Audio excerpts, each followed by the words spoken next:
I just want to say good afternoon and good to see all of your lovely faces out there today. We're going to get started as soon as Ms. Bonner gives me the thumbs up. Thumb is up. Get started, Ms. Bonner. Oh, the finger. Is that what you're saying? All right, Ms. Bonner, we're good. Thank you, sir. Call your attention to the invocation portion of our agenda, which will be delivered today by Reverend Dr. Anthony McEldrath, pastor of the Green Grove Missionary Baptist Church. And I'm going to ask a dear friend of mine, Reverend Christopher Leslie, if he would please stand and lead us in the Pledge of Allegiance after the invocation. Will you please stand? Thank you.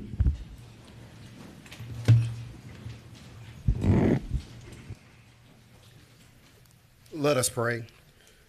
Eternal and merciful God, the creator of the earth, the creator of all humanity, the one who has caused community to exist, we come today, God, giving you thanks, giving you praise for our city government. We thank you for the leadership, and we thank you for the citizens, God, that established this place that we love and this county. We ask now that you would guide and direct this time of sharing this meeting. Will you give, God, our mayor and our councilmen and women, those who are strengthened in power and might, who lead us, God, the wisdom, the moral character to make decisions out of wisdom, the faith to believe that, God, you are able to give them the insight and strength that they need. And we thank you, God, that may you touch their minds and hearts today so that they're ever mindful of the least and the last and the lost that make up those who would otherwise have no voice. We thank you, God, for the power and strength that you have given us to commune together and to find common ground despite our diversity and our differences. We thank you for the commonality that brings us together in community of love and community of faith. Guide now and order our steps so that all this done would give you glory and praise on this day. For we know that, God, you are the author and finisher of our faith. Thank you for the blessing and peace you have given. Guide and direct, we pray now. In Jesus' name, amen. You can lead us from there. I pledge allegiance to the flag of the United States of America and to the republic for which it stands, one nation, under God, indivisible, with liberty and justice for all.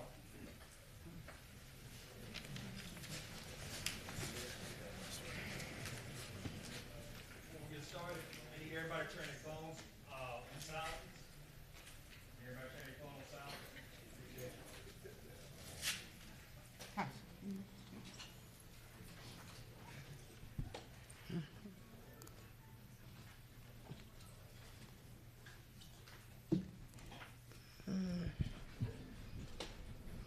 Reverend McEldrath, on behalf of the Augusta Commission, we would like to thank you, and we're delighted to have your priestly presence here today with us.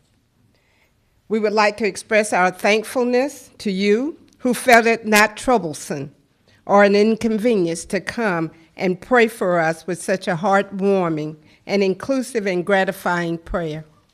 Thank you for your prayer for wisdom, unity, and divine protection. We receive your thoughtfulness as an act of service for God. May he bless you with peace and love for your kindness shown toward us today. Thank you so very much. In observance of your first visit with us, we'd like to offer you a City of Augusta pin. Thank you.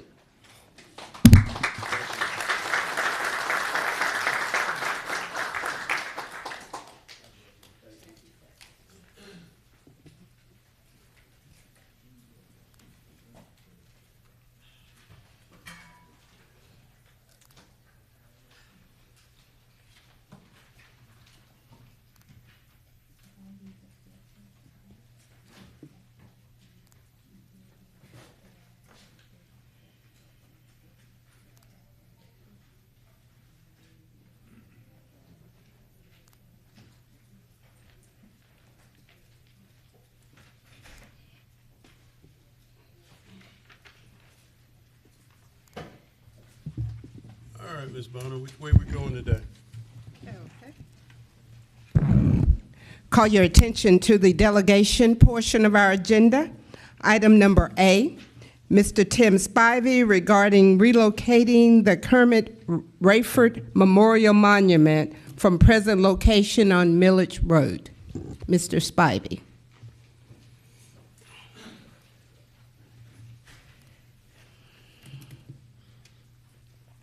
Good afternoon. Mr. Spivey, Yes. please state your name and your address for us, please.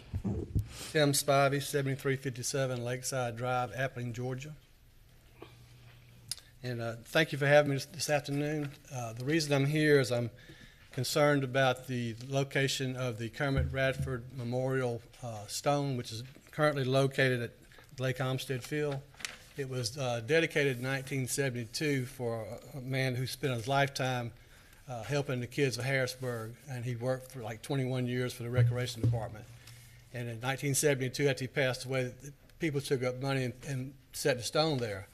But over the last several years, the stone's been defaced and it's grown up around it.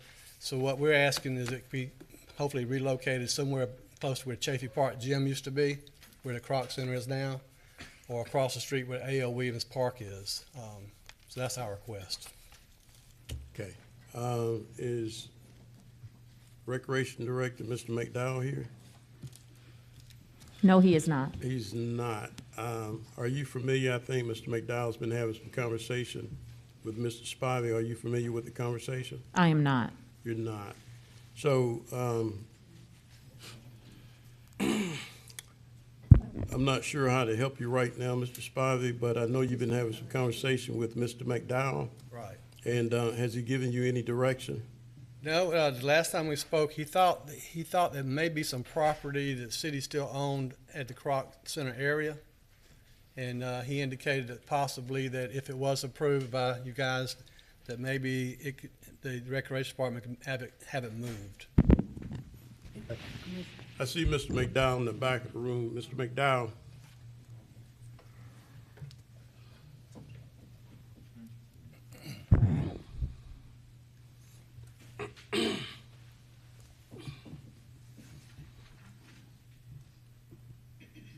Just, can you give us an update on Mr. Spivey's situation? Yes, good afternoon. So I guess about a couple of weeks back, maybe about a month or so ago back, Mr. Spivey reached out to Parks and Recreation with a concern about the location of a memorial site that has been historically at Radford Park. And their concern was about the conditions of that memorial site. And they offered several opportunities for us to move it in several locations, just depending upon what we had in terms of ownership. And so there was some conversation about Chafee Park, which is over by the Croc Center, and there was some understanding that the city owned that property. We haven't been able to narrow that down in terms of does the city own it or not. And we also talked about an alternative space for that, which was A.L. Williams Park, which is across from the Croc Center. At the time, I told Mr. Spivey that we would work with his group in relocating that in terms of taking on the cost of that to relocate it. We just had to make sure that they were comfortable with what the alternative was in terms of the location. At this juncture, I think probably the better suit for us to move forward would be A.L. Williams, because there's no question there in terms of who owns that. And then whatever that cost associated with it, we would take that cost on in the department to have it relocated. But we had to make sure that we check with the families or whomever is involved in that process to make sure that we have the right to actually move that. And I think we are in the clear on that. Okay. Mr. Clark? Thank you, Mr. Mayor Pro Tem. I became aware of this monument when Mr. Spivey called me one afternoon and told me where the monument was located. And one reason why I never knew the monument was there, as many times as I had gone by that monument, is because it was overgrown. It was sitting in the middle of a bunch of bushes, and nobody knew it was there. And recently, someone came by and set fire to it. So I think it would be inducive to go ahead and move this as quickly as we can to the Weeks Park. And the cost should not be any more than $1,000 to relocate that, because it's not that big of a monument. So I'm just saying. That's all. Ms. McKnight? Thank you, Mr. Mayor Pro Tem. I had the pleasure of meeting Mr. Spivey a couple of months ago. Went by and looked at that monument, saw that it is, in fact, it's the first time I've noticed it when I head that way to go jog the canal sometimes. But I went and looked at it, and then I met him afterwards over at the Croc Center and looked at where, you know, some property of where to put it. However, I'm hoping that we can move forward and maybe moving it over, if it can't go there, over to across the street at Williams. But I was just curious too as to if it might cost a little over $1,000 to move it, and Commissioner Clark might be right, but I was just hoping that we could act on this fairly quickly so that we could get that moved and get it out of the way of being set on fire. Thank you. And the only thing I would add to that is Mr. Spivey, when we did have a conversation about it, he had told me that he was already on the commission agenda for today, and it takes an act of this body to give Parks and Recreation and instructions to move forward with that. And so if that's the will of the body, of course, we'll move in concert. Mr. Hassan? Yes, thank you, Mr. Chairman. I mean, it's the first time that I think as a body that we've heard this conversation.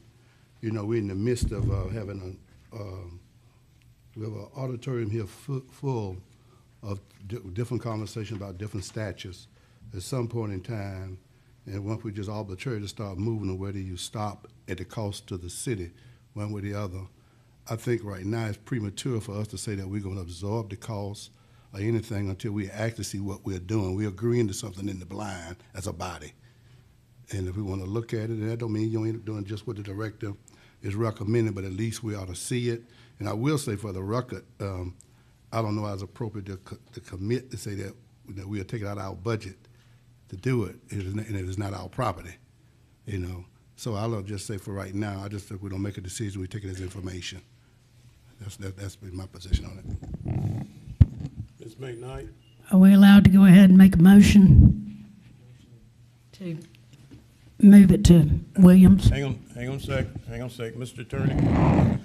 Mayor Pro Tem, if it would not bother the commission too much, would the commission be willing to consider referring this matter to the administrator? Because also we need to know about the ownership of this piece and make sure that we have an agreement if we place it on our property that we normally would have for anything placed on our property under our control. We just want a holistic approach to it, and I couldn't see that it taking any longer than coming back to you in the next commission cycle.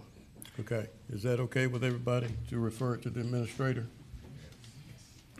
All right. We're going to refer it to the administrator. Thank you, Mr. Spivey and Mr. McDowell. Thank you.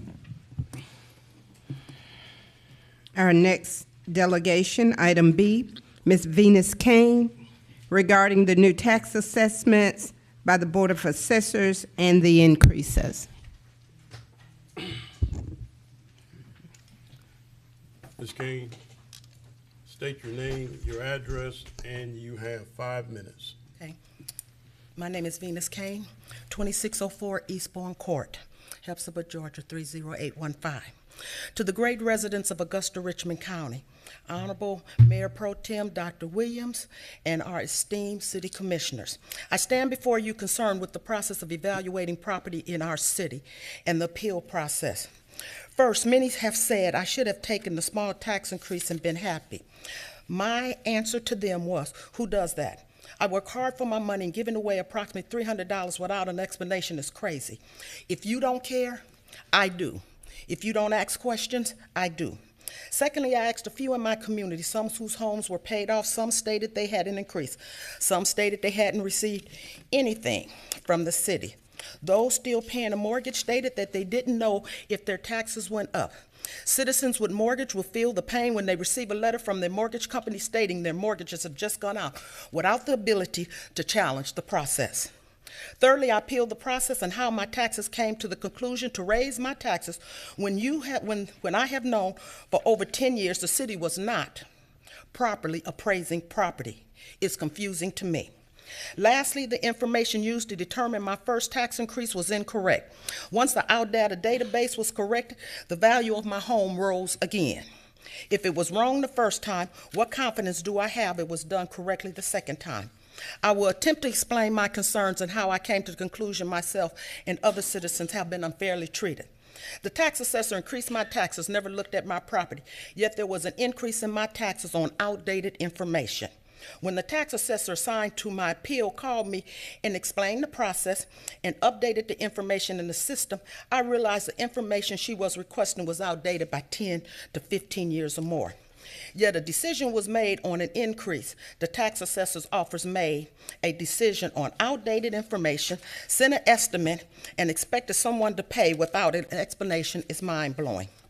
If you didn't assess everyone's property in the city, how did you pick and choose whose property taxes was raised and who wasn't?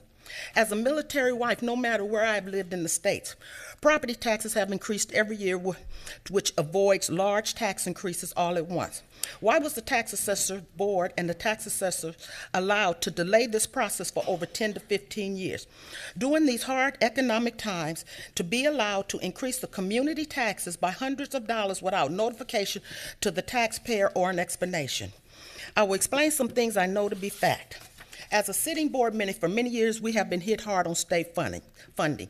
One of the problems is the state has said our property taxes are the lowest in the state, and since the city, paraphrasing, will not raise the state taxes, our funding is cut.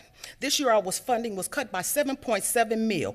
We are expecting in FY25 an even larger cut due to the tax assessor's office and the board's inability to correct the tax digest. We are then forced to raise school taxes to make up the difference the state has cut. It's become a vicious cycle of taxation no one likes. We met with the former tax assessor who felt we were calling him on the carpet, and the meeting went south real quick. I'm talking with the tax board member. It was stated they had no idea we were getting hit because the state was approving the tax digest. If the former tax assessor did not do due diligence, he would have did his due diligence and investigated our claims, informed his board, and made proper adjustments, we would have avoided what so many citizens are now experiencing, a higher tax increase. My next problem with the tax increase, we are given the right to appeal, yet little do we know what we are helping the tax assessor raise your taxes again due to the fact that information in their database is obsolete, and they have no idea of what is on the ground in order to properly assess anyone's property. Lack of communication is also an issue. No one thought enough of the citizens to inform us our properties would be reevaluated this year and expect a possible increase this year. Many have received a letter in the mail stating this is what you can expect to pay this upcoming November. Many of us set aside money based on last year's taxes and still to this day have not received a final decision on the new millage rate. Giving our citizens less time to adjust their budget is unfair to us all. The tax assessor and the board failed to realize the lack of adjusting property taxes for years have put undue burden on families of fixed income who struggle to pay their taxes yearly. With today's economic status, the rise of high food, gas, utilities, cars have put a bar at an all-time high by putting undue burden on the citizens of Augusta, Richmond County for lack of doing what's right. Lastly, I ask the citizens of this great city to bear the discomfort of higher taxes during this time and to bear the burden of wrong data being provided by the tax assessor's office and the board to increase citizen taxes, and now after the appeal is wrong and does nothing to increase our ability to trust our government. With the complaint, one should bring a solution. Here are a few of my suggestions. Keep the taxes at the current rate and properly inform the citizen of upcoming tax increase next year. Give us approximately a percentage of increase. Ensure we hire sufficient staff to update the current database and used to access property, and ensure all employees are properly trained.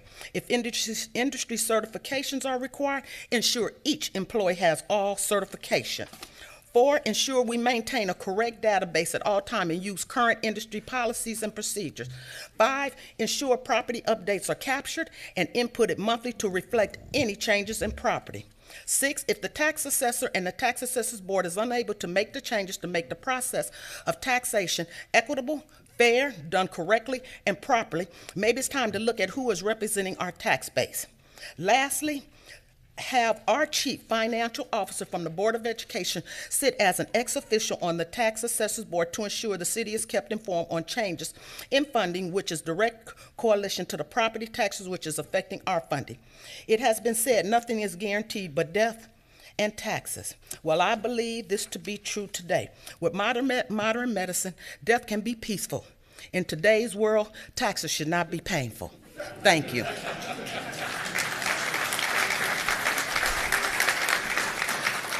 Mayor Pro Tem and Commission, I will be paying my taxes, but I think you all really need to take time and look at what is going on in the tax assessor's office. Thank you. Yes, ma'am.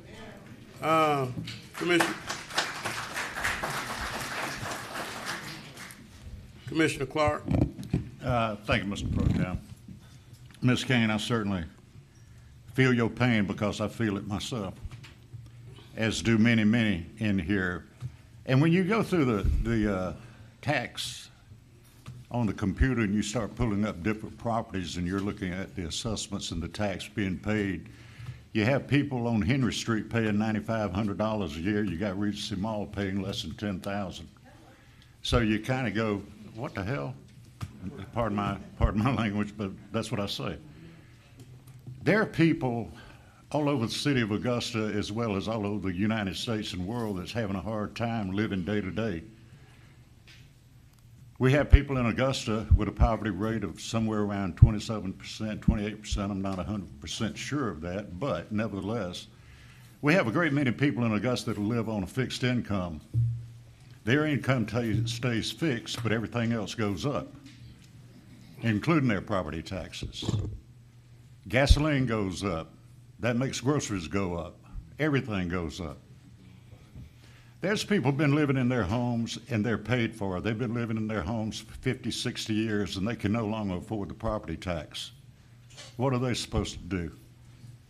Are they going to be one of Commissioner Johnson's people that he's trying to help? That's probably what's going to end up happening. I would like to see, when someone reaches the age of 65 and they retire, that the home that they're living in, they paid for and they worked hard all their life, I would like to see their property taxes frozen at that rate and it never go up as long as they are living in that dwelling themselves. It can't be passed on to anybody else. They can't rent it out. They have to live there. I would like to see their property taxes frozen. You're able to opt out of the school tax. I'd like to see people opt out of the property tax when they're that age because, believe me, they have supported the government long enough. That's all I got to say. Thank you. Thank you, sir. Mr. Frana. Mayor Pro Tem, I have a question for the administrator. Madam Administrator, when do you think that we will discuss rolling back the taxes so that the public knows and we'll have a public discussion about this? Rolling back the millage rate, same thing. Staff is currently having a conversation surrounding a timeline, so I will better be able to give you. We typically do this in August, is that correct? That's correct. Okay. So I would say stay tuned. I feel pretty confident we're going to roll it back, folks. Thank you. Mr. Hassan. Yes, sir.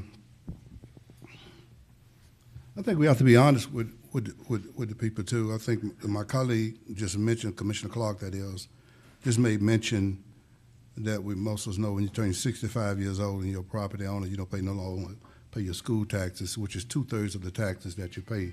School board gets 66, 67 cents out of every dollar that's paid toward taxes, and they lose that. Those are probably some of the real problems. I can understand that. Anytime you lose almost 2/3 of what you're working with, you have to take a hit from that. I mean, that's long-standing. Persons like myself, last couple of years got an opportunity to enjoy the pleasure of that. But at the same time, we have to be realistic when we're saying roll taxes, roll back. We still are a growing city, and we have to be honest about it. You want to continue to provide service as the quality of life goes up. You can't just make all those kinds of empty promises to people and not be fair with them. But on the tax things, as my colleague just mentioned, Commissioner Frantham, we have not made a final decision. It probably won't look nothing like had been presented to you.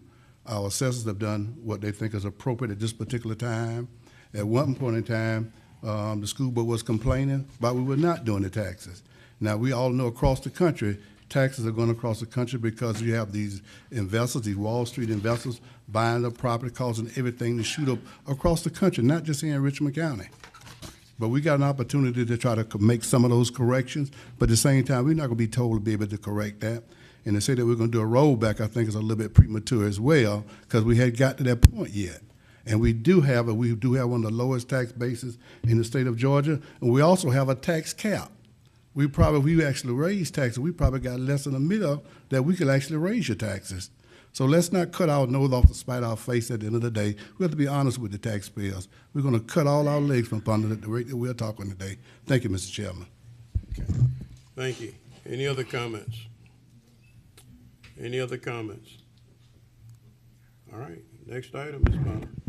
Our next delegation, item C, Mr. Gregory R. St. DeVille, regarding crime prevention, resources needed for the youth training programs.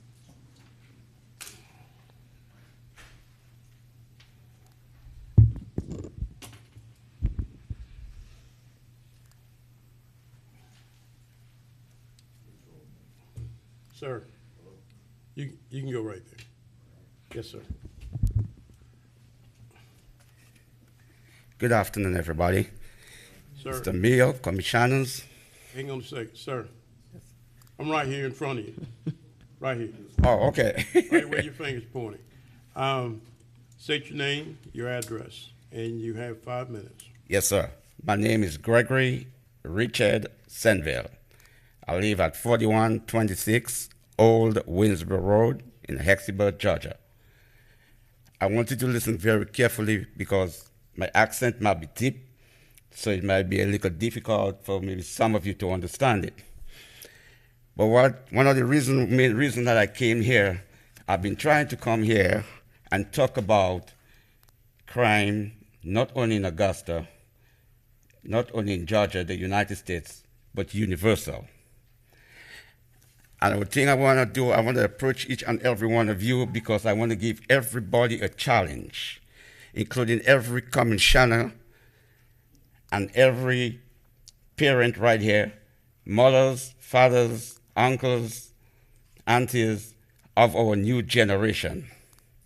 A lot of times that we have turned blind eyes on our surroundings, on our kids, and then we tend to wonder why so much is happening around us. We start asking questions. Why? Why is so many crimes or shootings or so many stuff going on around us? One of the things that I want to do today, I want to ask each and every one of you from today, I want you to stand in the gap. Sir, I'm in front of you. Oh. Right here. You're talking to the commissioners. Commissioners, right? okay. Okay. And then commissioners, what I want to do, I want to put a special challenge on you. First of all, I would like to know, I live in Hexibur, who is my commissioner down here? Thank you very much. Maybe one day I'll get to meet with you. What happens with us, with our surroundings? Basically, what I want to talk about is things that I did when I was back home in my island in Dominica. What we call the Youth Skills Training Program. This Youth Skills Training Program, what it does, it gets the young people, our generation, occupied. So what we do, because I spoke to a couple unions, and then what we can do is to get the youth together, whether in different areas, whether it be iron workers, mechanics, rod busters, plumbers, electricians, and so on. Because what I've been doing, I've been listening to the news every day, and I've been hearing about this place over here at Regency Mall, down in Augusta and Gordon Highway, which I believe could be a good place to establish what I'm talking about, that you could get the youth together, because what's happening, why a lot of the youths, because I'm a Boy Scout and a youth leader, why a lot of the youths find themselves in different gangs or different unwanted areas is because they don't have that sense of belonging. They don't have great self-esteem. And I want we here, what we do when we pass the message back to society, that we get every leader to represent. Because what I'm talking about there today will not take 5 minutes. I'm going to do it in less than 5 minutes, but we're going to need some workshops. We're going to need to get the leaders in the community, like the Boy Scouts, the 4-H clubs, the schools, the churches, every leader in society to get together to fight crime. Basically, what I'm trying to say, we don't even want to fight crime, we want to prevent it, because prevention is better than cure. I had a list that I left out for you all a few months ago, where it was talking about one of the things that cause kids to do so much. First of all, I tell a lot of them because I do rideshare, and whenever they ride with me, that's the first thing I tell them. First, fear is your worst enemy.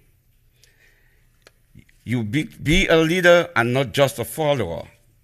Go where you're celebrated, not where you're tolerated. The 4 things that come not back is the spoken word, the past life, the spear arrow, and the neglected opportunities. And remember, what you do today can determine your tomorrow, because procrastination is the door of too late. So therefore, that's the message I'm trying to send out here, is that we in leadership, especially in the city area, what I would like to do is I'm asking each and every one of you, each and every one of us, I'm including myself, to stand in the gap. Find a youth somewhere, call somebody somewhere, and please ask them how are they doing. Because a lot of times they turn to gangs, to other people, which doesn't mean good for them, to get to estimate themselves. So usually they don't have good self-esteem, and they don't have a sense of belonging, and they go to the wrong organizations. So what we need to do is to try to bring as much organizations and leaders together to talk to the youths. And Mr. Ville. Yes, sir. Right here. You're over your time. I'm time? You're over your time. Okay, thank you, sir. Well, that's just the message I want to say. That's why I say 5 minutes. Okay. Any questions for him? You? Yes. Okay, go ahead, sir. Thank you for coming forward and giving that information that you give. So the question begins, am I my brother's keeper? And the question, and the answer that I would have is yes, I am in some instances, but not all instances, because I do believe that these programs that you talk about, they do have some value if a person values it. It's hard to keep somebody if they don't want to be kept. So when we really want to get down to the root of the problem, in order to get to the solution, we have to get to the root. No fruit grows without the root. The root of the problem is not so much what is it that we're going to do, but the root of the problem is what's happening in the home. Right. And put the responsibilities where they need to be. Unwed mothers, single mothers, having kids, men putting themselves in situations for kids to come out and not being responsible. We can't sugarcoat this thing anymore. We got to hold people accountable for their actions. This is America, and we do like to take care of our brothers and our sisters. But again, I can't say it enough that I can't keep somebody that don't want to be kept. The youth of today are not the youth of yesterday. Community centers are not the answer for today. Not for the majority of the youth that we're dealing with. They're not even looking at a community center. They're not thinking about going to a community center at all to do anything. And again, their mindset is totally off. We send them to school on empty, giving the teachers nothing to work with. I mean, I could go on and on and on, but we expect everybody else to be the answer when the problem came from the home, but the help is not there in the home. Now, I came from a lot of those programs that you talk about, so I want to say that. And it helped me, the Joint Training Program in the ghettos of Lansing, Michigan. It taught me how to put the brake systems together and things like that, because Michigan is known for automobiles. But I had a will to be, and a desire to be there, and I had a strong support system. If you know my mama, I had a strong support system that made sure that I got that education, and I was there getting that stipend and doing what I needed to do to make that happen. That's where it starts. And so I don't deny anything that you're saying, that if everyone does a little bit, nobody has to do a lot. I'm in total agreement with that. But we have to deal with the root of the problem and not try to do makeshift answers when the actual answer has got to begin at home. That is the actual answer. It has to begin at home. Not that we won't do anything, but the answer has to start at home. Thank you. One thing before I leave. You know what we call therapeutic counseling, right? Therapeutic counseling is counseling from your early childhood. And I know you already brought it at home. But a lot of times, like we parents in the Caribbean, the way we brought up our kids is different than you do it right here, different culture. Okay? Right now, the parents cannot raise their kids. They have the police, the sheriff raising the kids for them. So that is why a lot of time they bring fear into them, and there's nothing. I think we need to have a workshop on this. Thank you. Thank you. Thank you. Thank you. Thank you. Ms. Bonner, next on the agenda. Raymond Dick, regarding the development of property located at 4309 Windsor Spring Road. All right, sir, state your name and your address. Raymond and Dick. You have 5 minutes. Raymond Dick, 4520 Frank Warren Drive. And thank you, Mayor Pro Tem and the commissioners, for allowing us to voice our concerns. Manchester residents object to the development on the property at 4309 Winter Spring Road. The proposed development was within 100 feet of Manchester Subdivision. This is item number 3 on your agenda today. Allowing the development will severely impact the current homeowners by lowering the home values with the homes that is proposed in the development. They're sold for $179,000. There's no $179,000 home in Manchester at all. This would be like taking money out of the pockets of Manchester residents due to the amount of equity that is built in our quality homes and purchase price of our newer homes. They are all brick. There are no vinyl or stone or other materials that is proposed in this new development that's only 100 feet or less from us. The proximity of the development of this development to Manchester and the proposed material of use for these homes or that other than brick in comparison would be a major downgrade and hit of value for Manchester homes. Let's face it, vinyl and hardy plank board just does not compare to brick. The rebuild cost of the current homes on Manchester Subdivision on Frank Warren Drive, the lowest that I know of is $416,000, and most is $500,000. I'm talking rebuild costs. That's just like starting from scratch all over again if something happens to our homes. There are numerous homes in Manchester that cost even more because those houses sold years ago for more than this cost. This is far from the selling price of $179,000 that the developer is proposing for the development 4309 Winter Spring Road. Manchester has residents from all walks of life.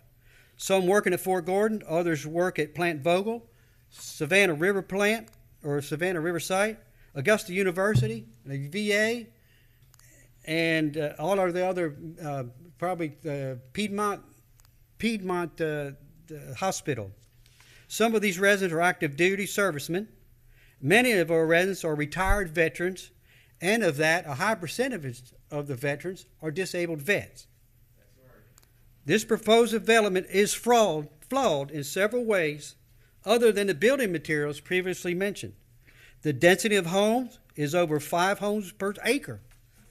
This is way more than the 2.7 per acre that is going to be permitted on the townhomes of the development adjacent to this development that we're talking about today.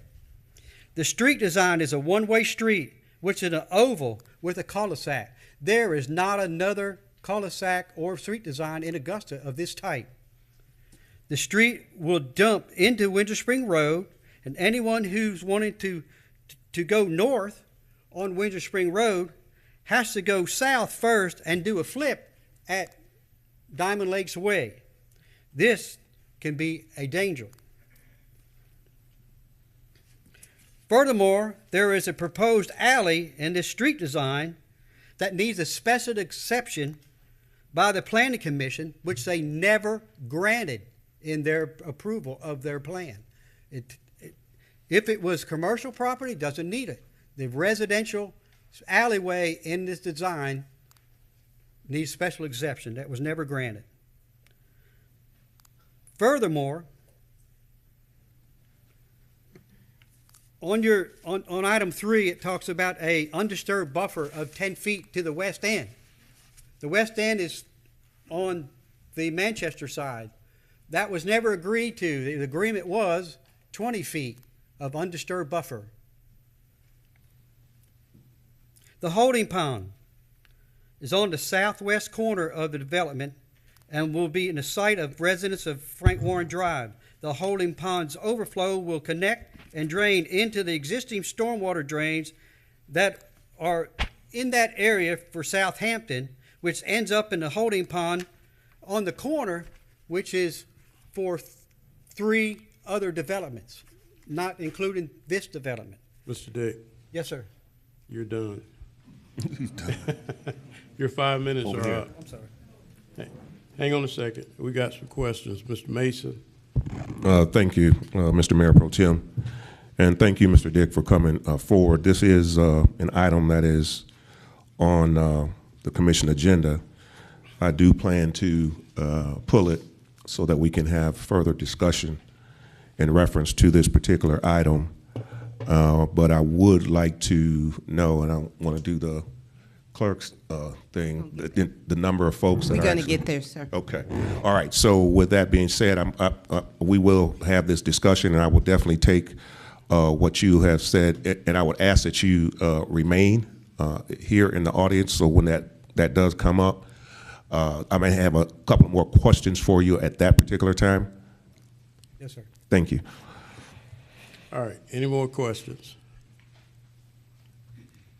None. You're good. Thank you. Ms. Bonner? Our last delegation, item E, Mr. Russell R. Gamble III regarding Augusta's Confederate memorials.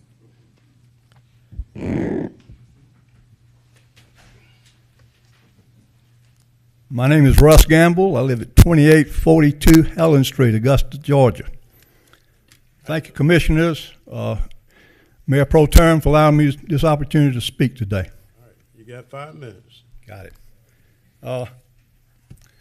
First of all, I'd like to acknowledge the fact that there's a lot of passion and emotion on the side of those people who wish to remove our memorial. I can assure you that there's also passion and emotion on our side that we should keep it where it is, but we also have the facts and state law on our side. I'm not going to spend a whole lot of time on the state law.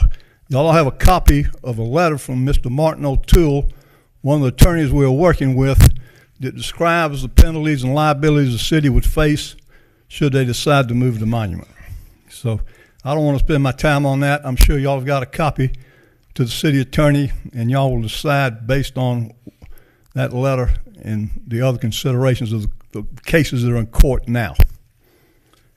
So let's move on to the Ladies Memorial Association and the purpose and the reason for the monument. I want to clear up some of the misconceptions about what that monument actually stands for.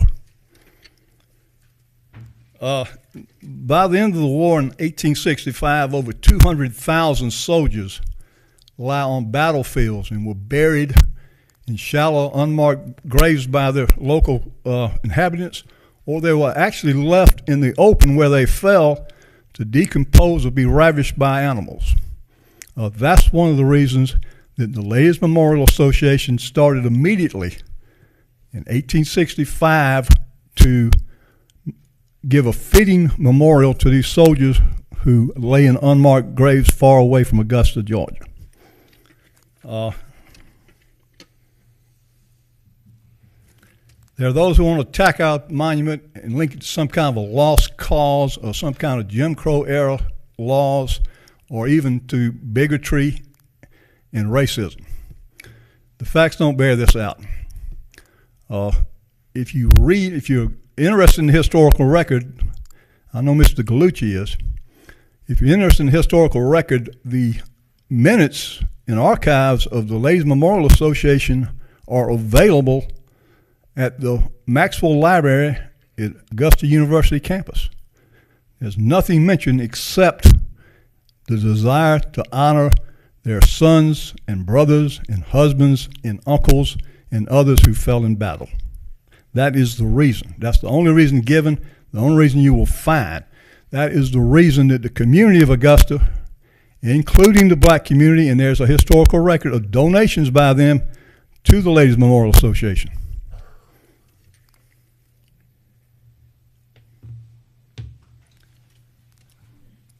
It was an unpopular war. This country's had a lot of unpopular wars. Let's turn to the Buffalo Soldiers for just a minute. After years of neglect, they are finally getting the due and the recognition that they deserve. But that's not without protest. That's not without criticism.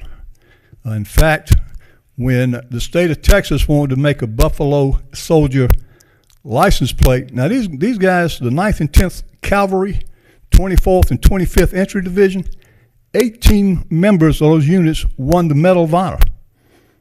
These are heroes.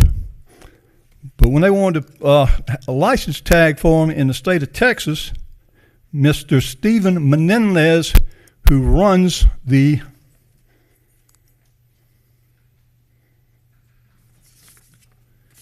President of the American Genocide Museum in Houston, Texas. His comment was, when we see a U.S. Cavalry uniform, we are forced to relive an American Holocaust.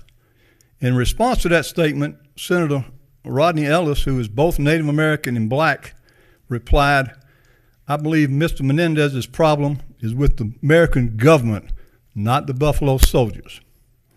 We have members in our audience today who are veterans of Vietnam and Gulf Wars. Many of our members of my society are veterans of wars, American wars. I grew up in the Vietnam era and I know how veterans were treated and how unpopular that war was. But however, the Buffalo Soldiers are certainly entitled to their memorials. The Vietnam veterans are certainly entitled to the wall in Washington, D.C. in their memorials.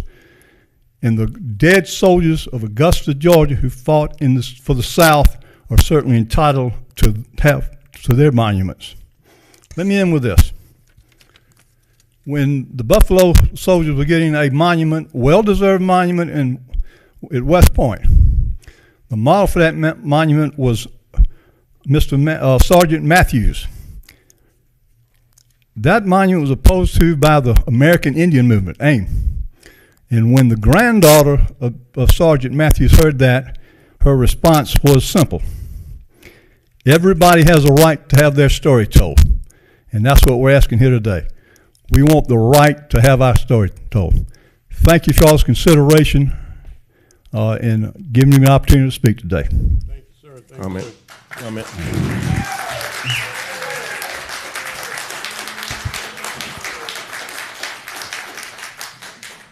All right, Mr. Mason. Thank you. This is just more of a comment than any type of question or anything like that. And thank you, Mr. Gamble, for coming and expressing your concerns there. You mentioned about clearing up misconceptions. I'm not sure that any misconceptions were cleared up in this 5-minute spiel right here. And this is less about the veterans and Buffalo Soldiers, but more about these Confederate issues. Now, what you mentioned, those things that were unmentioned in the minutes, or were never mentioned in the minutes, the problem that I have, and in some of the researches that I've done, is those things that were unmentioned, that didn't come in the minutes. So I can't just go by what the minutes say. I know within our own government, sometimes the minutes do not adequately reflect exactly what was said, and many of us have experienced that up here. And so I just want to make that statement. Now, I would hope that we would have some comprehensive discussion, and certainly I'm open to that, and try to determine what is the best path moving forward. But obviously, that's not something that's going to get done here in this 5 minutes. But I definitely do appreciate you and those that have come out that support those things that you believe in. And so, with that, I can't have a problem with that. Thank you. All right. Mr. Johnson, are you good? I thank you, Mayor Pro Tem. I think Commissioner Mason pretty much hit it on the head, but you know, I just want to make clear for the record, since we're talking minutes and record, that since this conversation has been going on, Ms. Bonner, since I've been on the commission, I've received negative Facebook notes and negative Facebook comments, and even in the mail, we've received letters, I'm sure we all have, with threatening undertones and things of that nature. So if we want to have a conversation about what this really means, I think we need to have an honest conversation about what it really means. My family did not fight in the Civil War. My ancestors were slaves, and they were probably dead because of whatever happened during that time period. So I have very little sympathy right now for this romanticism of an era that did not mean me or my ancestors any well. And again, we do not intend to have this conversation today, as we only have 5 minutes for the delegation portion here. But I want us to tell the truth about what that statute means for so many people. Perhaps some who are in this audience today, we may not ever reach a resolve. We may not ever reach a middle ground kumbaya here. But at the end of the day, everyone has a voice. That statute means something to the folks represented today, and that statute means something to myself. It means something to many people in the city. And so while I do echo what Commissioner Mason says, I want to also make perfectly clear for the record that you won't find any of my family members in any of those books or any of those minutes, any of those records, because they probably didn't make it to 1865, when the last known slaves in Galveston, Texas was released. And that's all I have to say, because, again, like I said, we have other business to handle today. But we wanted this item to go on the ballot to be decided by the voters, but unfortunately that can't happen. So a conversation is needed, an honest conversation is needed, one without threats, one without these threatening overtones about lawsuits. Okay, let's go to court. We do it all the time. But at the end of the day, don't discount how I feel as an African-American man in the city of Augusta, who has been on elevators with folks who have clutched their pearls when I've gotten on. Don't tell me how to feel about it. And don't tell me how to feel about it when I go downtown, where I live, where I pay taxes every single day. You don't know what it feels like. But we need to have an honest conversation about it, because if we don't, we'll be sitting here 100 years from now still talking about that statue, which many of us probably can't even identify who those men are on that statue. And if you can identify them, please send me an email with their names and information. I want this city to grow. I want this city to be a place of equity. But unfortunately, I think that we're a long way from that point. But Mayor Pro Tem, thank you. Okay.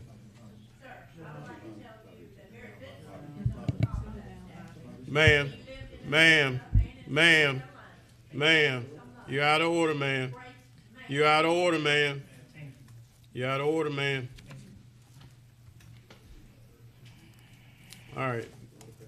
We're moving on, Ms. Bonner. Yes, sir. Call your attention to our consent agenda, which consists of items 1 through 23. Items 1 through 23. For the benefit of any objectors to our planning petitions, once the petitions are read, would you please signify your objection by raising your hand?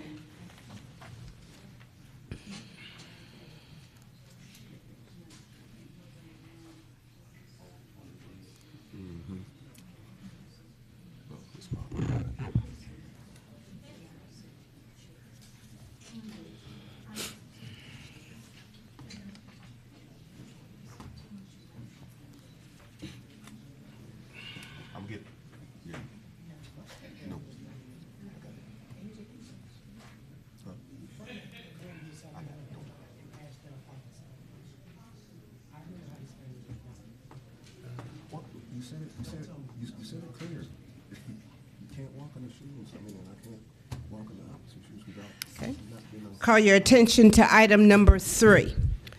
Item number 3 is a request for a rezoning from a R1A, one-family residential, to a zone R1E, one-family residential, affecting property at 4309 Windsor Spring Road. Are there any objectors to this planning petition? Are you going to count? Want to get a count? Can we get a count? Yes, sir. The attorney and the administrator.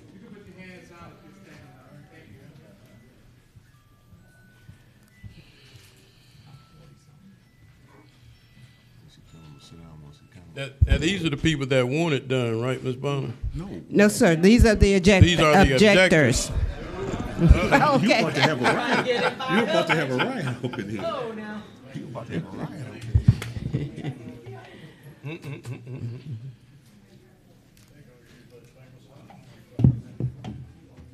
Hmm. 42. How many do we have, Ms. Bonner? We have 42. 42. Yes. Hold on. Yeah, no. Okay. You can have your seats now.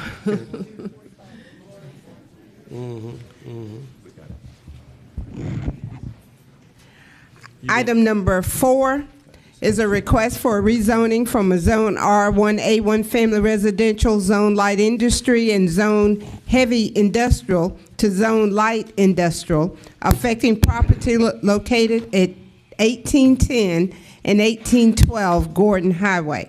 Are there any objectors? Okay. Item number 5 is a request for a rezoning from a zone R1E, one-family residential, to a zone P1 professional office, affecting property at 3013 Walton Way. Are there any objectors to this planning petition? Okay. Item number 6 is a request for a rezoning from a zone B1 neighborhood business to a zone B2 general business, affecting property located at 1102 Trust Avenue. Are there any objectors to this planning petition? No objectors. For the benefit of any objectors to our alcohol petitions, would you please signify your objections once the petition is read? Call your attention to item number 7. It's a request for a liquor, beer, and wine license to be used in connection with the location at 3112 Washington Road, Suite A. Are there any objectors to this alcohol petition? Ms. Bonner, Sir? can we find out if we have any people for number 3? When we get there, yes, sir. Okay. I think Mr. Mason indicated he was going to pull that item. Right. So once he does that, we can take that count. Okay. Okay.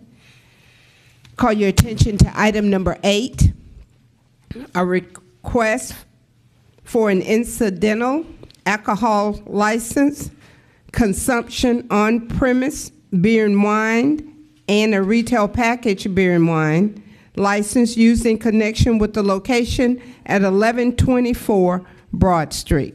Are there any objectors to this alcohol petition?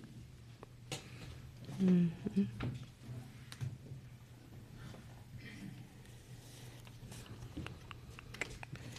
Our consent agenda consists of items 1 through 23 with 42 objectors to item number 3. No objectors to the remaining planning petitions or alcohol petitions on our consent agenda. Thank you, ma'am. Thank you, ma'am. Mr. Mason. Yes, I would like to pull item number 3, please. Agenda item 3. Mr. Frana. I'd like to delete item number 27, please. Item 27.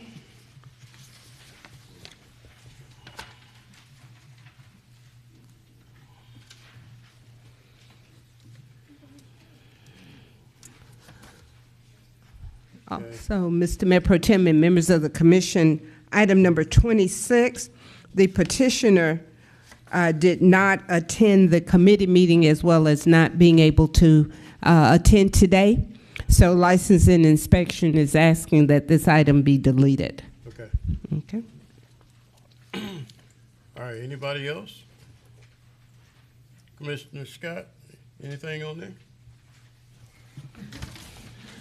I think. Motion to approve as stated on the screen Second. with the deletions. Any addendums, Ms. Bonner? Pulled No addendums. 3, 26, Okay, 27. we got a motion. Do we have a second? Second. Yes, sir, Ms. McKnight. Mr. Frandom and Ms. McKnight. All right, ready to vote? Are we voting? You ready? Yes, sir. All right, voting.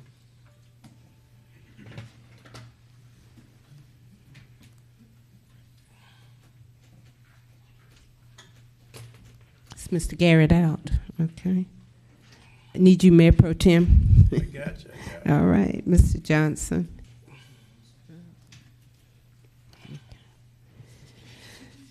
The consent agenda carries 8-1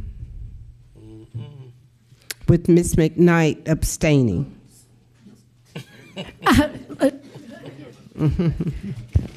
Sorry about that. I was paying attention to something else. I meant to say yes. And Mr. Garrett out. That's okay. All right, can we start with number 3, Ms. Bonner? Yes, sir.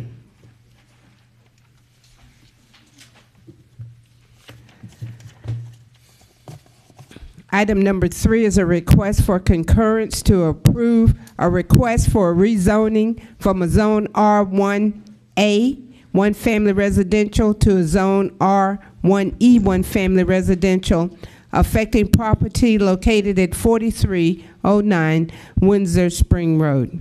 Okay, and before we get started, Ms. Bonner, of the objectors for this, do we have one person who can speak for you? Do we have one person? This gentleman. Is he going to be your speaker? No, he was on the agenda. You're already on the agenda, so. From the group of objectors? Okay. All right, we got the pastor there. He'll come up and be the speaker for them when time. Let's see those that are in favor. Okay, okay. Ms. Bonner said we need to find out who's in favor. So if you're in favor of this, please stand at this time, if you're in favor. If you are in favor of this. So we've got, how many?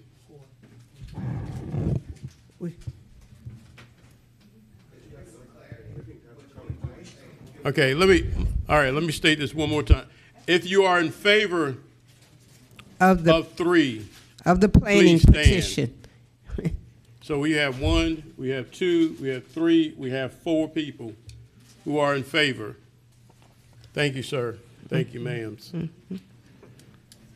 Okay.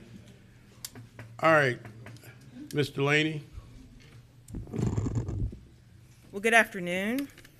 The Planning and Development Department processed an application for 4309 Windsor Spring Road in regards to a residential subdivision that would have 28 lots, and it would have about 1.25 acres in open space. The Planning Commission has reviewed the application and recommended approval. There has been much opposition from the Manchester Subdivision. We have met with the developer. The developer has also met with the community and the HOA. And at this time, the Planning Commission is recommending approval of the application as presented. I'm available for questions. All right. Mr. Cook, you're representing the people who want to do this development, right? You want to come up? You want to say a word or two? Sure. First of all, good afternoon, Commission. My name is Robert Cooks. My address is 2065 Heckle Street, Augusta, Georgia. The proposed development is 28 lots, infill, pocket development with one entrance entering and exiting on Windsor Spring Road. Total acreage is 5.52 acres with 1.25 acres of green space as a result of the site work and design. We're requesting approval for this development so we can build homes ranging from $179,000 to $240,000. Okay. Mr. Laney, a question. And the commission voted to approve it, right? The Planning Commission, yes. Planning Commission. What was your recommendation to the Planning Commission? Staff also recommended approval. This particular project had been in the works for about 4 months. There had been some troubles or some concerns with the planning department from the original submission. So the applicant worked with the engineering department on our concerns about the streets in regards to the right-of-way widths, and that's how they became one-way streets, because that's what engineering said they would approve and accept. The department had concerns about density. The density was addressed. It was a reduction in 4 lots and a creation of more open space. So, and then the department had concerns about the lack of sidewalks on both sides of the street. That was also addressed. So it took a process about 4 months for planning to get to a point where they were comfortable with what was presented by the developer.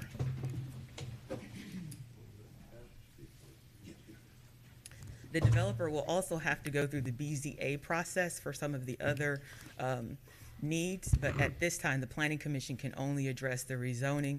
The BZA will handle anything in regards to the setbacks. Okay, okay. Let's hear from the pastor.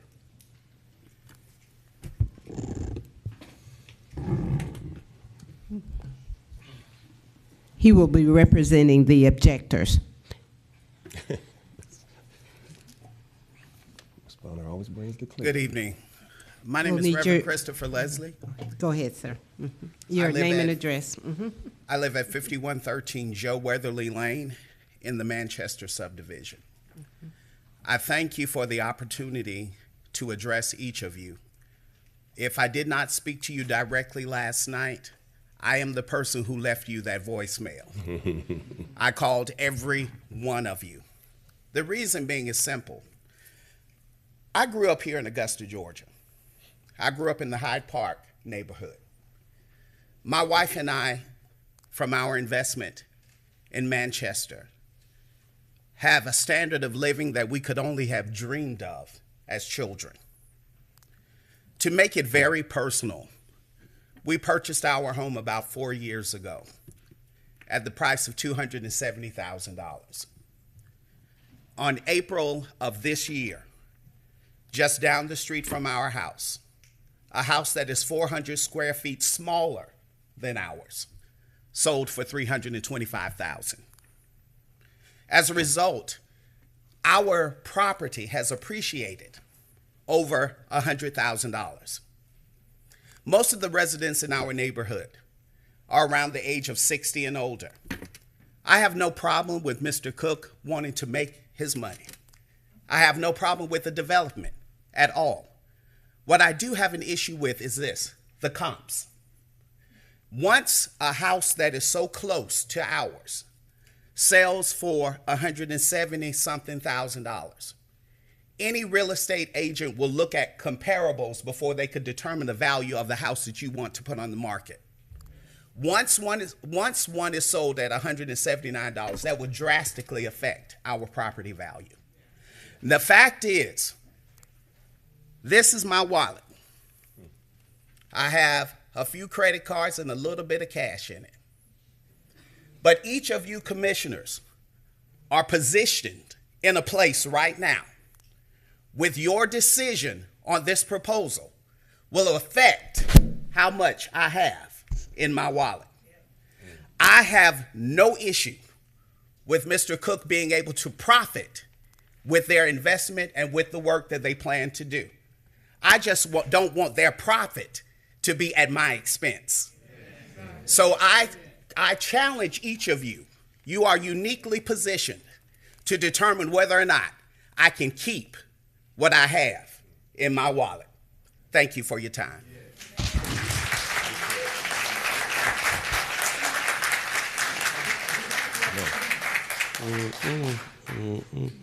Mr. Mason. I'm about ready to dig in my wallet. You need to put your wallet up. I'm pulling up I got a little bit in here. A little bitty wallet. I'm getting ready to pass the plate. Thank all of you for being here today. And I'm going to need to pause just for a second, Mr. Mayor Pro Tem, to get some legal clarity here, if you would.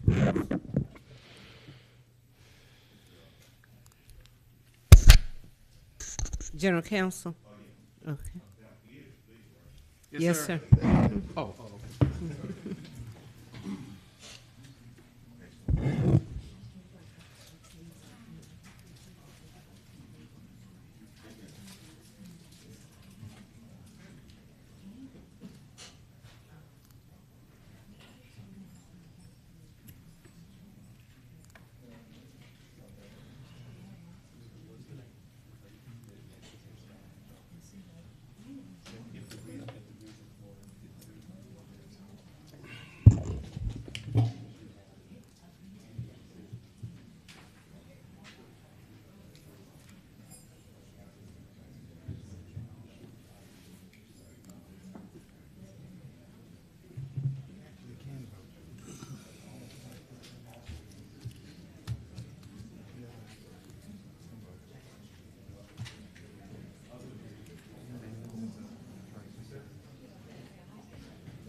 Yes, at this point, I'm going to actually step down from my commission seat here, and I'm going to go and address this as a citizen.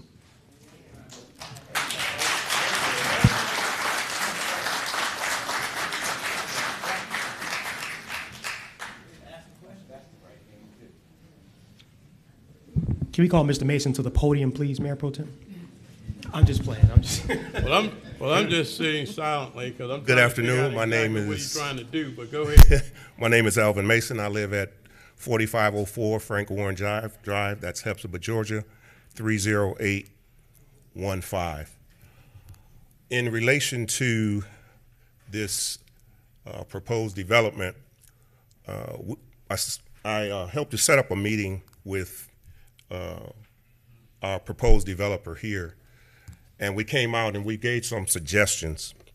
And I appreciate those things that have been said, but what I did not get from our own people was from the commission or from the planning is the fact that there are setbacks that have not been addressed. People talk about comps, and then you may hear some say, well, it's not comparable because we're at a higher value and that's at a lower value. But when you talk about economic development, they're looking at median income, right? They're looking at median income, which makes a difference in terms of what we receive, fast food restaurants instead of sit-down restaurants. I don't deny anybody the ability to make money, and we're not anti-growth by any stretch of the imagination. We want growth, but we want smart growth. We want the same things that you put out in West Augusta that you come out and put out in South Augusta. We're tired. We're 100% tired of people coming out into our communities, dumping what they want, go back to wherever they live, and leave us with it. So I'm appealing to this commission here to listen to what we've said as residents, because at the end of the day, we have to be there. We spend our hard-earned money and our time to get to that level. If we wanted to be at a level of 179, we'd have moved somewhere where we'd be at 179. The developer said that he was going to be targeting college kids. I don't have nothing against college kids. They don't have our median income. So we're not going to get what we need when it comes to economic development. We're already behind the power curve. We don't have a sit-down restaurant. There was a discussion about targeting college kids. The actual look of the place in terms of the grass or the lack thereof, there wasn't much in terms of the landscape portion of it. There's things that just have not been addressed. The setback, the 25 feet. None of that, those findings that are there in your book, that have not been addressed, even by the the zoning commission, not addressed. And so for those reasons and many more, and oh, by the way, transportation, we don't have none. So when you talk about bringing people out in a spot at $179,000 who can barely afford a car, and their kids can't get anywhere to get to a job, because we don't have any out there, all right? We have no transportation to get them back and forth. So we need to uplift our community. That's what we're about. If you're going to place clubhouses and splash pads and water pads and splash pads, swimming pools and those types of things in other areas, you're going to come and do it in South Augusta too. That's what's going to happen for us to uplift our community. So again, I would ask that you would deny this request as this neighborhood has suggested, and help this pastor keep money in his pocket and everybody else that's sitting here, because we chose to live like we're living, and we don't want anything else other than that.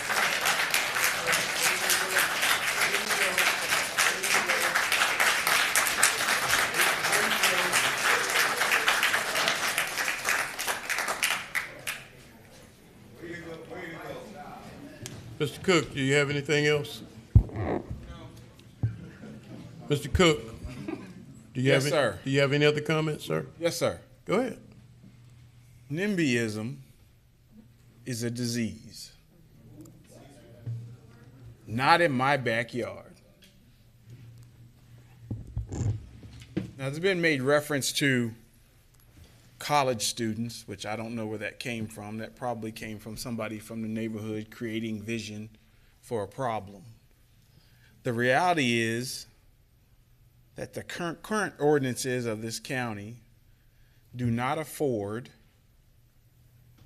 the commission to make a derogatory decision as it relates to this petition. The zoning requirements have been met. The development has been vetted. I recused myself, as I am a member of Planning Commission. I recused myself in presenting this case for the record. And yes, there are some lots that will need variances for setbacks, but they're corner lots. And everybody knows when a lot has two sides, you have to get a variance. That is a part of the business. The likelihood of there being more than 4 houses at 179,000, not many. Within 3.5 miles of this site, there are townhome developments where the homes are 20 feet wide. Hold on. Excuse Hold on me? a second. Hold on a second. Don't disrespect the chamber. Go ahead, sir.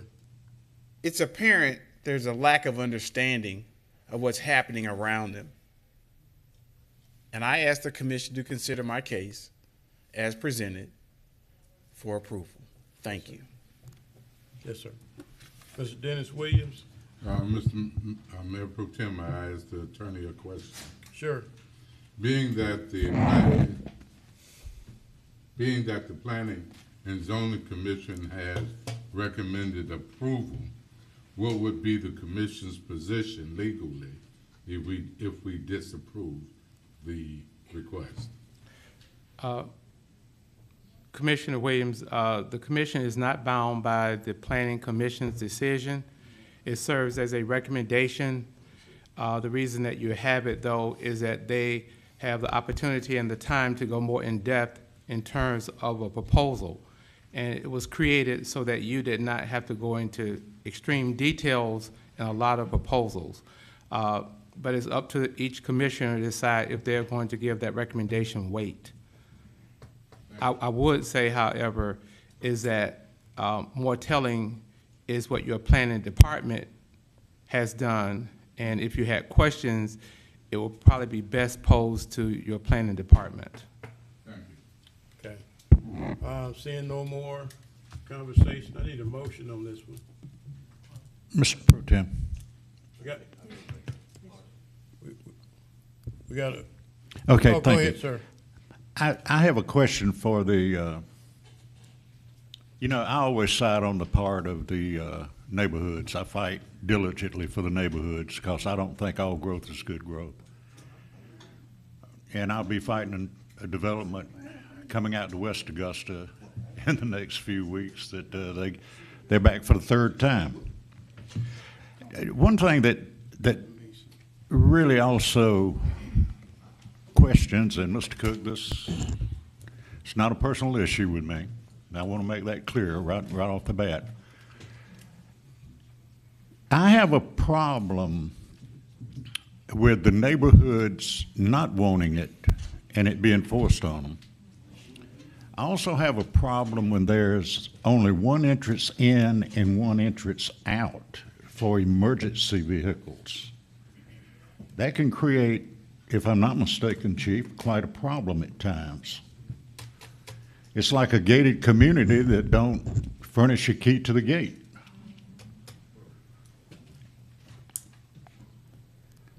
So I have to go on the side of the residents. I just have to go on the side of the residents. Thank you. Mr. Scott, Ms. Scott. Mayor Pro Tem, I make a motion to deny. Second. Ms. McKnight, you good? I'm good. You good? Yes, yes, sir. All right. We got a motion to deny and a second, Ms. Bonner. Yes, sir. Ms. Scott and Mr. Franham. Correct. Ready? Yes, sir. We're voting.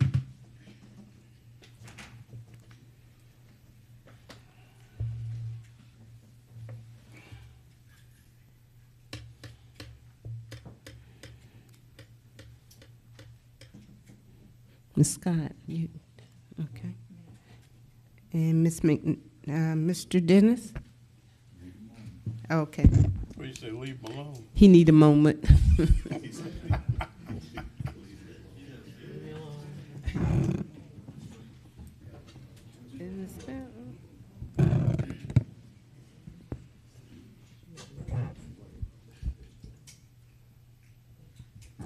That motion carries 8-1, with Mr. Dennis Williams voting no and Mr. Mason abstaining.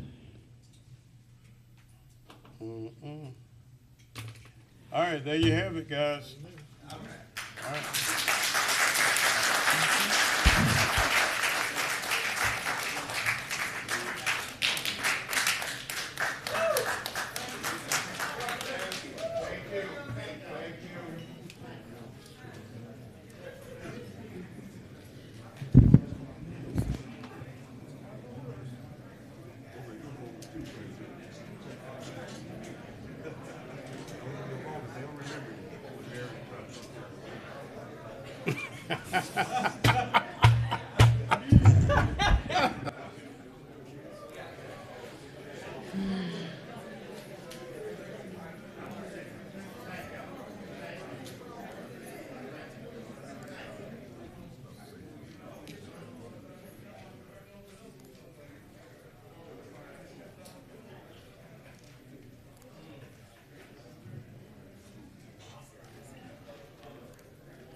Who's got the wet noodle?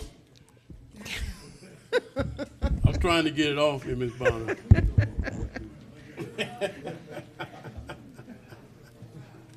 Y'all too crazy for me.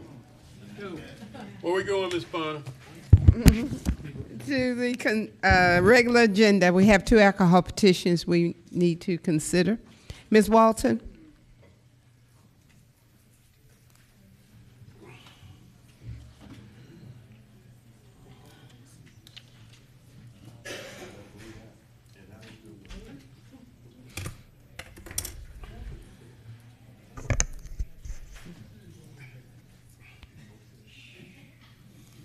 Good afternoon. Good afternoon. The items coming before you today is alcohol number 22-54. It's a request by Adam Sang Kim for a retail package liquor, beer, and wine license to be used in connection with 365 Liquor Store located at 2852 Deans Bridge Road, Suite D. This application has been approved by the Sheriff's Department and Planning and Development. Do we have any objectors to this alcohol petition? Mr. Kim?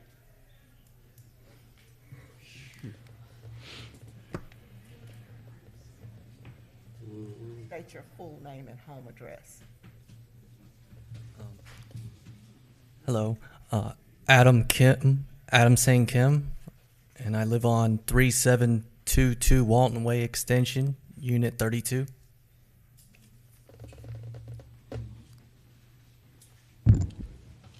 Motion to approve, anybody? Motion to approve. Second. Fall asleep at the wheel. They are asleep, Ms. Bonner. We got a motion to approve. You get them? You got them? That was Ms. McKnight and Mr. Franum. Yeah. Correct. Hey, y'all are just going to Go. sleep. We voting, sir? Yes, ma'am.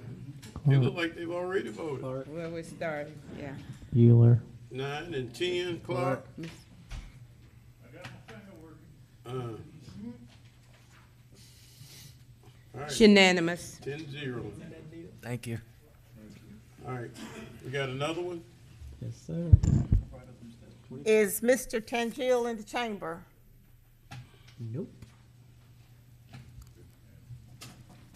Mr. Tangiel is not in the chamber. Okay. And Ms. Watkins asked that her item be moved. She had to leave for an Okay. emergency in Texas. If Okay. we can just refer this to the next commission meeting without objection? Okay. Is that good? Yes. All right. Yes, ma'am. What else we got, Ms. Bonner? We have item number 28. Number 28, that's the last one? Yes, sir. All righty. Item number 28 is a motion to adjust the current Gold Cross MOU subsidy to $1.6 million and pay out to Gold Cross immediately, minus the amount already paid out to date for 2022, and instruct the administrator to continue negotiations on a contract. Mr. Garrett. Thank you, Mayor Pro Tem. The reason this item's on the agenda is this current conversation around Gold Cross and the new contract that we're seeking to have put in place has been ongoing for nearly 60 days, if not over 60 days already. And, you know, Gold Cross is at a place right now where Go ahead, sir. and Gold Cross is at a point right now, just in regards to the way that the current situation is with diesel cost and really the non-paying rides that they give out on a current basis has really escalated this year. So what we're asking for here is essentially $950,000 more for this year, and you know, this just will help provide better avenue for the contract negotiations to continue, as well as to make sure that our citizens are provided the best care that we can provide through Gold Cross. So I make a motion as stated on the screen. And that Second. All right, we got a motion and a second, but we have more conversation. Dennis Williams. Yes, Mr. Mayor Pro Tem. Did the vendor provide any documentation as to why they need an additional amount of money and need the money right now instead of waiting until we go through the contracting process? You're asking that question of Mr. Garrett, or? Would you like to ask the applicant? I don't care who answers the question. I know that there was an attachment when I placed this item on the agenda. Of an invoice from them? An invoice? No, there was an itemized item, a letter from Gold Cross stating what the money was for. But I'm open to letting Gold Cross speak towards this, Mayor Pro Tem. Do you want to speak, sir? Come on up. Don't forget to state your name and your address, your home address, not where you work. Sure. My name is Stephen Vincent. I live at 221 Seton Circle in North Augusta, South Carolina. Part of the reason why we're asking for this right now is, we have been coming to the commission for numerous months, trying to get this new contract in place. Obviously, the last 2 years have really wreaked havoc on our entire industry with the pandemic, with inflation, with supply chain disruptions. But we've managed, throughout this time. What we're struggling with right now is the rise in fuel costs, and especially diesel. So when we re-signed this MOU in 2020, and I pulled the numbers from AAA in Augusta, diesel was a little over $2 a gallon. And then last year was a little over $3. And right now the average in Augusta is over $5.30 a gallon. We are using about 25,000 gallons a month in fuel consumption. And so if you do the math from when we did that MOU in 2020, that's about $75,000 more a month in addition to what we were already spending on diesel, which is about $900,000 a year additional each year. That obviously we couldn't budget for that, and we couldn't plan for that 2 years ago when we were redoing this MOU. Some of the other things that we're dealing with is, of course, we came and wanted to raise our rates. The issue we're having with that is insurance doesn't pay more than what they're going to pay. Medicare pays a little over $200. Medicaid pays a little over $100. What's left, we have to write off. So when you see these bills for $1,700, in essence, we get about $150 from Medicaid. We get nothing for the first 10 miles at all, which is the majority of our calls in Richmond County, and we have to write off the rest. We cannot bill the patient. Some of the other things we're dealing with, we were spending about $50 a case on gloves 2 years ago. Now they're about $165 a case. And that's one of the things we use more than anything. Every call, every patient, sometimes we use multiple sets of gloves. We're having a really hard time getting new vehicles. We pride ourselves in having brand new vehicles at Gold Cross. Each year or two, we replace our entire fleet in Richmond County. Right now, you can't get an ambulance, so we're having increased maintenance costs as well. And one of the biggest things we're dealing with right now is higher deductibles. Anybody that has commercial insurance probably sees that their deductibles have gone from a few years ago, you were seeing $500 and $1,000, where now you're seeing anywhere from $7,500 to $15,000 for a family plan. And when you get the ambulance bill, it goes to the deductible, and we don't get paid when it goes to their deductible at all. So then it has to go to the patient. And right now, we're not getting reimbursed through the patients like we used to. In 2019, we were at about 27% in Richmond County of patients that we transported did not pay their bill, which we budget for that. We plan for that when we do our yearly budget. During the pandemic, those numbers increased 38% in 2020, up to 41% in 2021, and so far this year, we're at 51% of the patients we transport do not pay anything to us. So what we're doing right now is we're coming and asking, for some support, some immediate relief. We understand that we have contract negotiations ongoing, and we would like to continue those negotiations and continue to work in good faith with the administrator and her office to get a long-term contract in place. But what we're asking for now is some immediate relief and some help, because we have been coming for a while, and we don't see any relief in sight at the gas pump. And, the difference for us as a contractor with the City of Augusta and working as a partner with the City of Augusta is when we transport the citizens to the hospital and they do not pay their bill, and they call us again tomorrow to transport them to the hospital, we transport them to the hospital. In Augusta, if you don't pay your property taxes, what happens? You don't pay your power bill, they turn your power off. You don't pay your water bill, your water gets shut off. You go to McDonald's and get your food and don't pay, if you don't pay, you don't get it. We're the service in Augusta that regardless if you pay your bill, we're still going to show up and take care of you the next day. And I don't know of any other business in Augusta that you have that with. Other things we're dealing with too is June, and why you might say why now? June is a really difficult month for us, because in June is when we have our insurance renewals, and we just did our auto and our workers' comp, and we're doing our health insurance renewals right now, and you're talking $200,000 to $300,000 increases just because of the industry. They're raising your rates. Blue Cross Blue Shield just came back, telling us what our rates are going to be with them, and it's going to be very difficult to keep sustaining these rates and sustaining for personnel when we're having to allocate so much of our funds to increase diesel costs.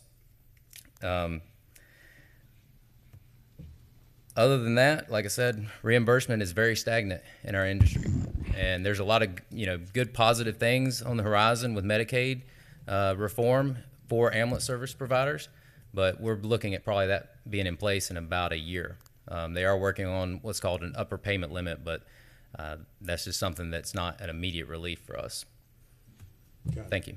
Yes, sir. Yes, sir. Mr. Mason. Thank you, Mr. Mayor Pro Tem. I brought this up back in April, so we're really towards 90 days of dealing with this contractual situation. And I stated during that time frame that at that point we were at 6.1% inflation. The numbers this morning were at 9.1% in inflation, and with no relief in sight. So why is that important? It's important because for all of us, if you've gassed up any time recently, you're spending more out of your pocket. If you've been to the grocery store, those chicken legs cost almost twice as much as what they did just a little bit ago. So this should not be new to anyone. It costs to do business. We're in a partnership, but more importantly, we need to ensure that our community is covered. And that's the reason why I brought this up back in April, and hoping that we could come to an agreement before, here we are in the middle of July now, and it didn't appear that we're much closer. I'm not even sure where we are, but the point is that we have to look out for our community. And we also have to have accountability. We've been talking about it, and we have to have that accountability. There's no question about that. And so more sooner than later, this contract needs to be put in place. I'm gonna say that again, more sooner than later, the contract that holds a person accountable for what they do or what they're required to do needs to be put in place. This is not something that we can continue to play around with. And you say, well, the MOU goes to December. Well, MOU is not a contract, number one. It's an intent to contract, and we've been MOUing for years. So I'm not even sure that we've had a true intent to contract. We tried to do the ambulance service ourselves, the city. It was a piss poor job being done. It didn't work. Let's stop looking at this from an adversarial standpoint, and let us start doing what is best for our community. That is what is most important. This is a partnership. It's what it is. And within a partnership, we take care of each other. We're not giving anything away, but there is a high level expectation. And if we would get to doing what we're supposed to do in reference to this contract, the sooner, the better. So I'm in favor of assisting our partners so that we can take care of our community. I would hate to see what would happen now. People say, well, we get all these calls, they're 2 hours late here, 3 hours late there. In any customer service business, if you know anything about business and you're in customer service, the comments that you're going to receive in your business is going to be the negative comments, because when everything's good, you won't say nothing. But just as soon as one thing go wrong, that'll be put down in the comment. But the 100 things that went well, we won't hear about it. And so you got to take that into consideration. We're smart people up here. That's how it goes. That's exactly how it goes. And so let's be smart within the position that we've been elected to be in, and let's do what is necessary to assist our community Thank you, Mr. Mayor Pro Tem. Yes, sir. Mr. Johnson. Yes, sir. Quick question for our administrator. I think last time we started this conversation, well, the last time, we talked about negotiating a contract, correct? Where are we with those negotiations right now, if that's in order to be spoken of? Sure. So as you know, the administrator's office, including general counsel, has met with Gold Cross. We have returned several rounds of changes amongst each other, and staff will meet again internally on this coming Friday to send Gold Cross back some additional information. But I think contract negotiations are going well, and they are well underway. Okay. Timeline-wise, are we talking another month, another couple months? How long are we talking as far as negotiations go? I don't foresee it lasting another month. Okay. Thank you, Mayor Pro Tem. Yes, sir. Mr. Hassan. Thank you, Mr. Call me what you Chairman. want. Thank you, Mr. Mayor Pro Tem. Anything. First thing I'd like to say, made mention, Mr. Vincent made mention that we revised this MOU in 2020, but we also done some revisions in October of 21. He did mention some of the details. In that what we done in October of last year, we went from allowed to go from certain persons that would be $1,150 to $1,750. We allowed also that you can charge where they were charging $16.50 per mile. We allowed them to up it to $28 per mile. So we've made some enhancements through this process. We've made some enhancements. We've made some compensations, and the MOU allowed us to have that kind of relationship, and we honored that. We also honored that, knowing that it was said to us, and our previous administrator recommended that we do it because it was being done in the region, meaning that Burke County was going to be doing also, as well as Columbia County was going to be buying in and doing the very same thing that Augusta Richmond County was doing. And let me use for the word partnership. We're not a partner with Gold Cross. Let's be very clear about that. When Gold Cross first started coming to the city in 2005, Richmond County had control of their own zone, and they can bid it out. At some point in time, rather 2011 to 2013, then they became co-owners of the zone. And as of 2014, Gold Cross is the outright owner of the zone. We're not partners in this. The state, when we had the state here, we brought them in, the state clearly made mention that the city of Augusta absolutely does not owe Gold Cross a dime. Now, am I advocating that? Absolutely not, I'm not. But I want you to say for the record that we're not partners in this. We're trying to give a subsidy so that we can do some of the indigent care. But they asked for the zone. And if it's too big for them, they ought to consider just giving it back so the city can have an opportunity to bid it out appropriately. We are only concerned about Gold Cross. Fuel is coming down now. Fuel is coming down. What is the impact when I say they're going from $16.50 a mile to $28 a mile from my home? Now, he did say you don't get your first 10 miles. I don't know, but we pay it. You're talking about $15. You're talking about 15 miles from my home to taking me to the hospital. Well, previously, that was $247.50. Once we got to 28 miles, that went to $420. Now, as well as when we're talking about the $1,150 to the $1,700, that's another $600. So I'm not saying they're not losing money. I'm not saying that at all. I'm just saying that the city of Augusta doing with this part. Nobody's talking about the quality of service that we are receiving, and I'm sure this body can wait another month. And I can tell you for sure, if you get money up front, what are you negotiating at that point? You give away all your leverage. What do you have to negotiate with at that point? All the leverage you had is gone because you done start paying, and you don't know what to expect. You're in the midst of negotiation. My colleagues have asked with us for the last 60 days or 90 days. Where we are right now is what they have been asking for. Starting the process, moving forward. With our MOU is not a contract. All of those things. And so we ought to honor where we are. The administrator said within a month's time, we ought to be done seal a deal, and we can wait. We should be able to wait that time. Thank you, Mr. Chairman. Did we, Mr. Fran? Call for the question. Let's vote. Okay, we did get a motion in the second. Motion second. All right. So you ready, Ms. Bonner? Yes, No. sir. I think you had a question. Hang on a sec. Say again. I still have a question. Oh, go ahead, Mr. Dennis Williams. My question is, any other counties that you provide services to, do they provide a subsidy also?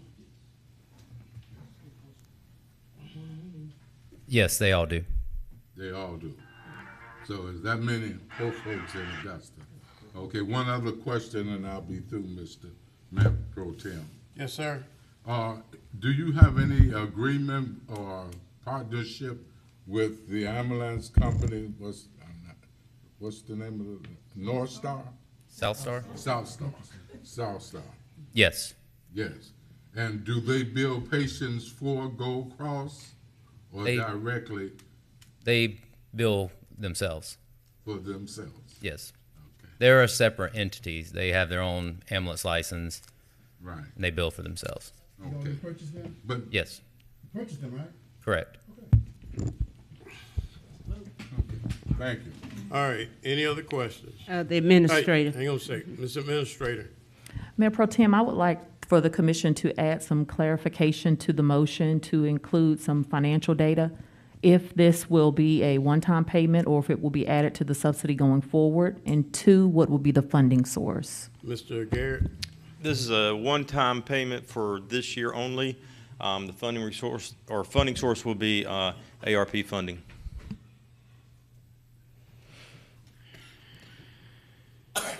Mr. Attorney, anything wrong with that? I was hoping that it would be explained what the motion mean in terms of adjusting to 1.65 and pay out to Gold Cross immediately. Are we paying Gold Cross at a rate of 1.65 from this moment on? Mr. Garrett? The 1.6 is for the 2022 year, as stated in the motion. So that is for the, but it also states in the motion minus the amount that's already been paid. They currently receive a monthly allotment, so this will be an adjustment to that, and the full amount will be paid upfront. I am simply asking so that it would be clear, because it depends upon how it's answered or not, whether or not it can be legal. Will Gold Cross, say if Gold Cross is paid 1.65 for beginning January of 2022, yes, they will get a certain monthly amount. Are you going to start that monthly amount presently, or are you paying it retroactively? Starting now.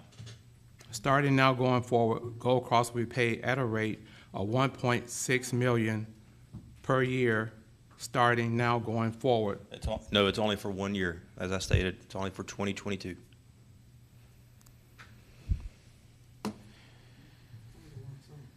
It's a lump sum. I mean, that's what. So you. Minus what's already been paid this year. Yeah.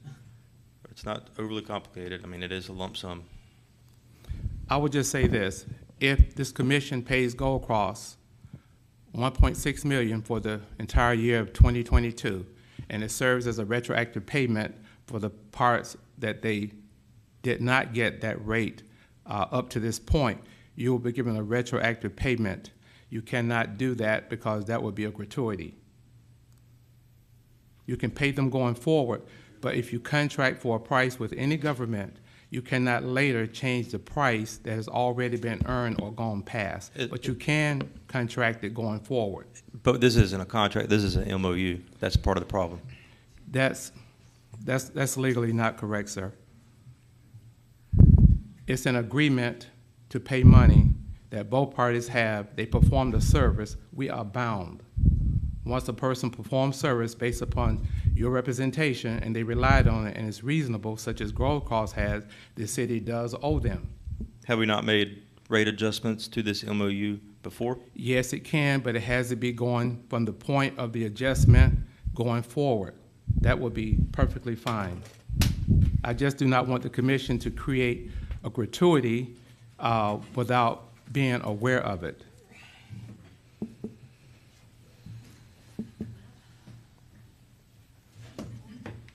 All right, so, Mr. Administrator, are you clear on that?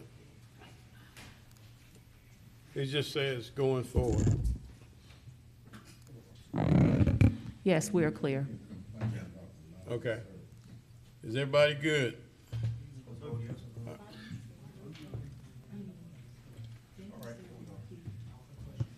Dennis,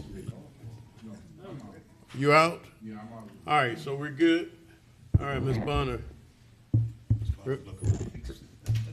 We're voting. Okay. Okay. We're voting. All right, let's go.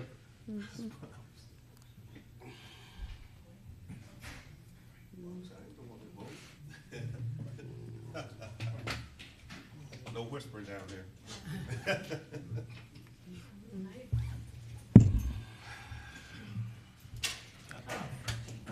That motion fails 5-5